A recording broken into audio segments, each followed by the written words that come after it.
जी हाँ दोस्तों, आप सभी को दीपावली की हार्दिक हार्दिक बधाई। और हम चैप्टर नंबर 10 तक अभी तक पढ़ चुके थे। कंपटीशन एग्ज़ाम का हमारा ये वीडियो है ना।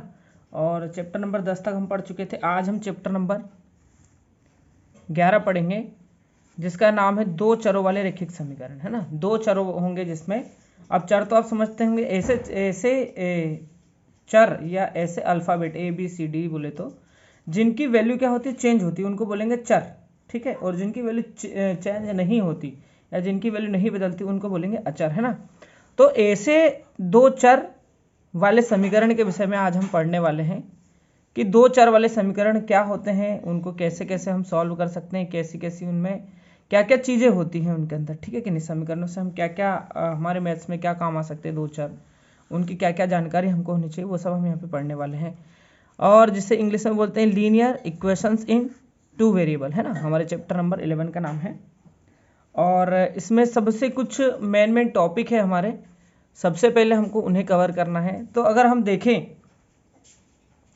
तो सबसे पहले अगर आप देखोगे तो हमें पता होना चाहिए कि कोई भी अगर दो समीकरण है ना, दो समीकरण है। जैसे पहला समीकरण है a1x plus b1y plus c1 is equal to 0, है ना। अगर इक्वल टू 0 लगा हुआ है तो वो समीकरण हो जाता है। अगर इक्वल टू 0 नहीं है तो फिर वो होता है बहुपद, ठीक है कि नहीं। तो यहाँ पर अपने पास क्या है, एक समीकरण है a1x plus b1y plus c1 is equal to 0, और दूसरा समीकरण है a2x plus b2y plus c2 is equal to 0। समीकरण नंबर 1 हो गया ये, और ये समीकरण नंबर 2 हो गया। दो हमारे पास समीकरण है, ठीक है कि नहीं। और यदि हो हमारे दो समीकरण हो, तब यदि a1 बटे a2 बराबर नहीं हो b1 बटे b2 के, यानी a1 बटे a2 हम निकालें और b1 बटे b2 निकालें, और दोनों को अगर कंपेयर करें और इनकी वैल्यू सेम ना आए, तो क्या होगा, a1 upon a2 is equal to not equal to b1 upon b2 हो जाता है। इसका मतलब यह है कि रेखाएं जो है वो क्या है, प्रतिच्छेदी होंगी और एक अद्वितीय हल होगा। अब कैसे अद्वितीय हल होगा हम देखते हैं डायग्राम में। अगर हम देखें तो ये दो हमारे क्या है, समीकरण है, ठीक है कि नहीं। तो एक क्या है, एक रेखा है, उसका समीकरण ये हमको दिया है क्या, P, ठीक है कि नहीं। एक रेखा P है और एक रेखा क्या है, Q है, ठीक है कि नहीं।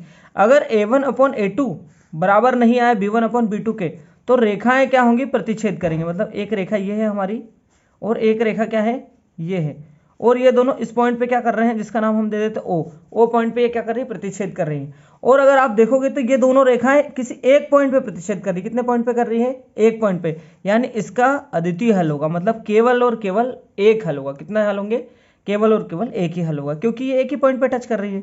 अगर हम देखें इस दोनों रेखाओं में दूसरी कंडीशन a1 अपॉन a2 हो, जो बराबर हो किसके, b1 अपॉन b2 के बराबर हो, और c1 अपॉन c2 जो हो वो b1 अपॉन b2 के बराबर हो, यानी a1 अपॉन a2 बराबर हो b1 अपॉन b2 के, और c1 अपॉन c2 तीनों आपस में क्या हो, बराबर हो। तीनों कंडीशन अगर तीनों आपस में बराबर होती तो रेखा जो हमारी P है ना, यहाँ पर देखिए ये जो P है, इसी के ऊपर रेखा क्या होगी, Q भी होगी।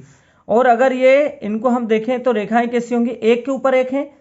अगर रेखाएं एक के ऊपर एक है तो हम इसे बोलेंगे क्या, रेखाएं संपाती होंगी। क्या बोलेंगे इसको, रेखाएं संपाती होंगी। और अगर हम देखें तो ये बहुत सारे पॉइंट पर एक दूसरे को क्या कर रही है, मैच कर रही है, तो इनके क्या होंगे, अंततः अनेक हल होंगे, बहुत सारे हल इनके। तो हम देखते हैं कि जब भी रेखाएं क्या हो, संपाती हो, यानी ये एक रेखा P है, इसी पर एक रेखा Q है, अगर रेखाएं क्या हो एक दूसरे के ऊपर हो, तो ये आपस में क्या होंगी, इस पॉइंट पे इस पॉइंट पे से बहुत सारे अनंत पॉइंट पे क्या करेंगे, एक दूसरे को टच करेंगे। तो हम देखेंगे कि ऐसी रेखाएं जो a1 अपॉन a2 बराबर हो b1 अपॉन b2 के, बराबर हो c1 अपॉन c2 के, अगर ये इस प्रतिबंध को क्या करती हो, संतुष्ट करती हो, तो रेखाएं क्या होंगी, संपाती होंगी, और साथ में क्या होंगे, उसके अनंत हल होंगे, बहुत सारे हल इसके होते हैं। अब देखिए इसका थर्ड टाइप, तीसरा प्रतिबंध है। देखिए हम देखते हैं, यदि a1x प्लस b1y बराबर 0 तथा a2x प्लस b2y बराबर भी अगर 0 हो, तो उस कंडीशन में क्या होगा, ठीक है कि नहीं। तो अगर कंडीशन बनती कि x बराबर 0 हो और y बराबर 0 हो, तो क्या होगा, ऐसी कंडीशन में a1 अपॉन a2 बराबर नहीं होंगे b1 अपॉन b2 के, और a1 अपॉन b2 बराबर नहीं है b1 अपॉन b2, ये कंडीशन बनती है प्रतिच्छेदी रेखाओं की। कौन सी बनती है, प्रतिच्छेदी रेखाएं। मतलब दो रेखाएं जो बनेंगी वो दोनों क्या होंगी, प्रतिच्छेदी होंगी, और किसी एक पॉइंट पे प्रतिच्छेदी होंगी, तो इसका एक हल होगा। कितने हल होंगे, एक हल होगा। क्या होगा? एक हल होगा, ठीक है कि नहीं। और अगर हम देखें A1/A2 बराबर हो किसके? B1/B2 के, यानी यहाँ पर बराबर नहीं था और यहाँ पर बराबर है, तो बराबर नहीं है तो एक हल होगा। और अगर बराबर हैं दोनों, अगर A1/A2 बराबर है B1/B2 के, तो ऐसी कंडीशन में इसके क्या होते हैं? अनंत हल होते हैं। मतलब रेखाएं कैसी होंगी? समपाती होंगी। कैसी होंगी? समपाती। और समपाती रेखाएं एक दूसरे के ऊपर रहती है, बहुत सारे पॉइंट पे टच करती हैं, इसलिए उसके बहुत सारे हल होंगे। ठीक है, अब देखते हैं हम इसके कुछ एग्जाम्पल, ठीक है कि नहीं, और हमारे क्वेश्चंस। जी हाँ दोस्तों, हमारा क्वेश्चन है, सिद्ध कीजिए कि युगपत रैखिक समीकरण 3x + 4y = 2 तथा 6x + 8y = 5 का कोई हल नहीं है। ठीक है कि नहीं। हमको ये सिद्ध करना है कि इसका कोई भी हल नहीं है। तो कोई भी हल नहीं होने के कारण, है ना, कारण हमको बताना है कि क्या कारण है जिसके कारण ये हल नहीं है। ठीक है कि नहीं। तो सबसे पहले हम पहले समीकरण को हल अगर करें तो 3x + 4y = 2, इसको सबसे पहले हम किससे समीकरण जो हमारा है A1x + B1y + C1 = 0 से क्या करते हैं? इसको कंपेयर करते हैं। तो आप कंपेयर करोगे तो इधर पे 2 है, लेकिन यहाँ पे क्या होना चाहिए? 0 होना चाहिए। तो इस 2 को ले आते इस पार, तो क्या हो गया ये 3x + 4y - 2 = 0। अब इससे कंपेयर कर लो, ठीक है कि नहीं। तो A1 बराबर क्या हो गया? A1 बराबर हो गया 3, B1 बराबर क्या हो गया 4, और C1 बराबर क्या हो गया -2। अब सेम दूसरे वाले समीकरण के साथ करते हैं। दूसरा समीकरण में क्या है? ये है, तो 6x + 8y = 5, इसको भी सेम दूसरे वाले से करेंगे हम। तो यहाँ पे A2 बराबर क्या हो जाएगा? 6 हो जाएगा, B2 बराबर क्या हो जाएगा? 8 हो जाएगा, ये 5 इस साइड आ जाएगा, तो C2 = क्या हो जाएगा? -5। ठीक है कि नहीं। अब हम इन तीनों को कंपेयर करते हैं। तो A1/A2 = B1/B2 = C1/C2। हमने अब क्या कर लिया? इसको कर लिया कंपेयर, है ना। तो आप देखोगे इसमें कि A1 क्या है? A1 की वैल्यू है 3, और A2 की वैल्यू क्या है? 6, B1 की वैल्यू क्या है? 4, और B2 की वैल्यू क्या है? 8, C1 की वैल्यू क्या है? -2, और इसकी वैल्यू क्या है? 5।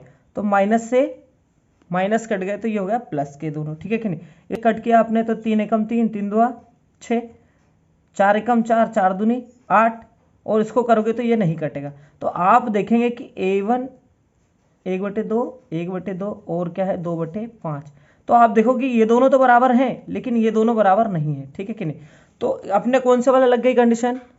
A1/A2 बराबर है B1/B2 बराबर नहीं है C1/C2। तो इसका मतलब क्या होता है? रेखाएं कैसी होंगी? रेखाएं कैसी होंगी? समांतर होंगी। समांतर होंगी, और समांतर रेखाओं के साथ क्या होता है? कोई हल नहीं होता, ठीक है कि नहीं। कोई हल नहीं होगा, ठीक है कि नहीं। क्लियर हुआ? समांतर है, रेखाएं समांतर है, मतलब दोनों रेखाएं समांतर है।